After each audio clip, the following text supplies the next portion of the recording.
Hello and welcome to a brand new episode of Mind Over Money, well, a show where we talk about how meditation, yoga, behavioral science can help you become a better investor, trader, and a better human being. Well, my name is Shatajan, and today we have with us the yogi on the last street, Arun Thukral, who has over 3 decades of experience in BFSI world and has been investing in the markets for over 2 decades. Well, he's a former MD and CEO of Access Securities and now an independent consultant, market expert, and also teaches finance, including behavioral finance, as a visiting professor at a few reputed management schools. But he still considers himself a student of behavioral finance as the subject is so vast. So who better than him today to talk about markets and behavioral science? Welcome to the show, Mr. Thukral. Thank you, Kshitij. It's always great to talk to you.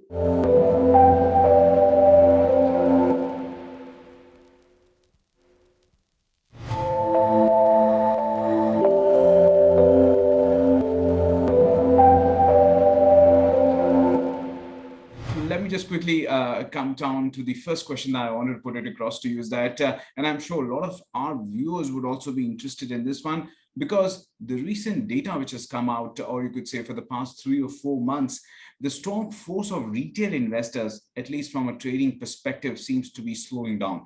So is there a cue for us in behavioral finance on this? I think this is nothing but behavior finance, because behavior finance is the psychology of finance. So what we have seen, so I have also seen a few articles which basically tell us that the volumes have come down by around 40-45%. The stocks are down, mid-cap stocks are down, maybe more than 50%, 60%. Maybe last 3-4 days have been better. But what we have seen is that post-COVID, the way people got into trading and primarily day trading and all, I think that part is playing out. And as I always tell, the market is teaching a lesson to the new investors. Maybe that is because the investors behave in a suboptimal way. They don't act rationally. And that is what the behavior finance talks about. Right. So what exactly behavioral finance is and how does it affect investing behavior? You know, the greed and fear we all talk about on the last street. Behavior finance is basically a challenge to the traditional theory of finance. The traditional theory of finance will tell you that the markets are efficient, that everyone has the information, that everyone will make the same money. But we have always seen it never happens. That means the investors are not playing rationally, they are playing as per their biases. So behavior finance actually help you to understand what you do and why you do. And once you understand that, then you can devise your strategy. Because once you are aware that this is your style, so behavior finance, if you study behavior finance properly, maybe at the end of the day, the objective is to know the investor behavior and then change the behavior if possible. That is what the behavior finance is, and it talks about different terms. So there are two fathers for this behavior finance. One is Daniel Kahneman and that is the Amos Tversky. They have written about behavior finance quite a lot, and they talk about a lot of things and mainly talk about the prospect theory, and they talk about mental accounting and other things also. So once you understand that, I think then the study of behavior finance will be easier, and the study of your own behavior will be much easier. Right. So tell us more about this prospect theory. So prospect theory is nothing but basically how you look at your perceived gains or perceived losses. Let's say you bought a 100 rupees stock. Investor A bought a 100 rupees stock. The stock went to 40. Now it is 120. The other investor also bought a stock at 100. It went to 200 and it is again at 120. So the second investor will not be happy because he thought it has gone to 200, now it is 120. Actually, both bought at 100 and it is 120. So that's why they say the perceived gains are viewed differently and perceived losses are viewed differently. That is behavior finance. That is prospect theories. So and it talks about the framing, how you frame a problem. So let's say it's half empty or half full. You have heard about that. So similarly, stocks also, like if you do this, 60% of the people do trading. So that means 40% are not doing. That means somebody is saying that day trading is superior. So how you frame a particular issue with a negative or a positive connotation, and similarly the mental accounting.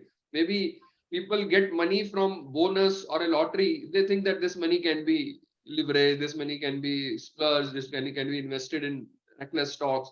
So Right.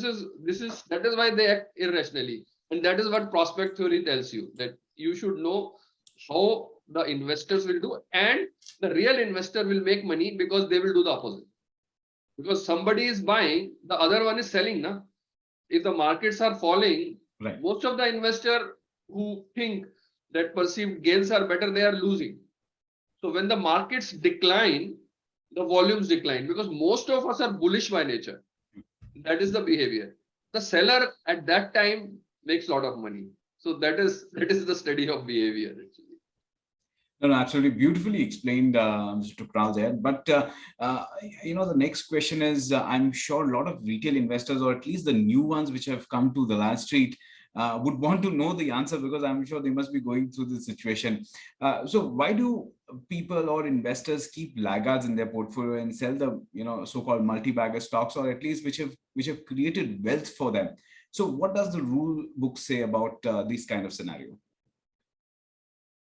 So the rule is very simple, that if you are keeping a stock, or you think the starting position becomes very important. Hmm. You bought a stock, as I told you, you bought a stock at 100. Now you have that anchor bias. If the stock is below 100, you will not sell that. Because you will keep thinking that, again, the loss is painful. The loss aversion is another word which we use in behavior finance. Right. And if you are winners, and if you are selling that stock, you have that satisfaction that you are selling it at a profit, even if you know that this will give you more profits. But you will say that some profit is better than no profit, or slight loss is painful. So that is why, let's say Infosys story, it started from 94. Many investor would have sold at 96, 99, 2001, 2002, but people who are still keeping that happy, because Right. they kept the winners. The others who bought some stocks, let's say real estate stocks, 10 years back went up to the heights, and that price has still not come back. Look at any stock, but they're still keeping that because they don't want to sell. So that is the reason that people would keep the losers and sell the winners. Again, this is behavior. This is irrational behavior. Sometimes you know that if you sell a losing position and shift to a better position, you will make more money. But you are happy. You are happy that way. You don't want to do that. You say, on the other side, I am making some money. Here I will, someday my price will come. Again, irrational behavior. So that is Right. how it happens. Right. So a message you want to give out to the retail investors. I'm sure this would be too much of information to grasp then, and it is very difficult to actually overcome this emotion, Mr. Tukral. I think that is one thing which everyone is grappling with probably at this point in time. The way if we have seen Nifty falling in double digits in the last 12 to 18 odd months, and most of the portfolio, at least if someone started investing, let's say a year back or 18 months back, they might be running in negative returns at this point in time. Yeah, correct. So what has happened is that, again, when 1 year rolling return becomes negative, there is a lot of things written in the papers in the last few days. True. If you recall, 1 week back, everybody was talking that 1 year rolling return has become negative. This is what is called framing, the way you are portraying that now even an investor who invested 1 year back is losing. So again, this has effect on many investors. So they would start selling. But maybe who bought last 1 week is actually benefited. Because again, the irrational behavior, that is how it happens. And that is why one more very important thing is that you should understand your behavior, because sometimes it is very difficult to change your own style. If my style is to average the stock every time it falls, then I should buy only the best stocks. Then I can buy the Asian Paints and Pidilites and HDFC Bank, the blue chips, bluest of the blue chips I should buy, because then I can average, because my style is that I will not sell. how to keep your style, understand your behavior, but a trader will never do that. He will sell even a blue chip stock and shift to a better position. So for him, the different strategy. So the behavior science actually helps you to devise your own strategy and keeping your own style. That is the message I want to give. So at least try to understand your own behavior first and other investors so that you can act opposite way. Absolutely. No, That is how it happens.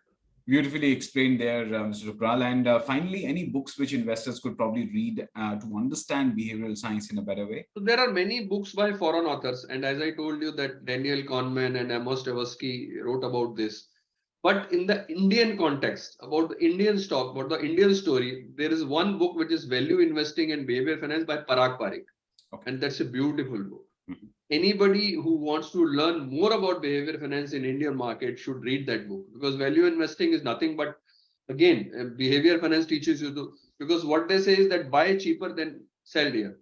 So it's better to look at that book and understand Indian context. I think that is one of the best book, and this is the book which we describe in the management schools as a reference book. So there are other textbook, like there's a book by Prasanna Chandra, but this book is one of the best which I found.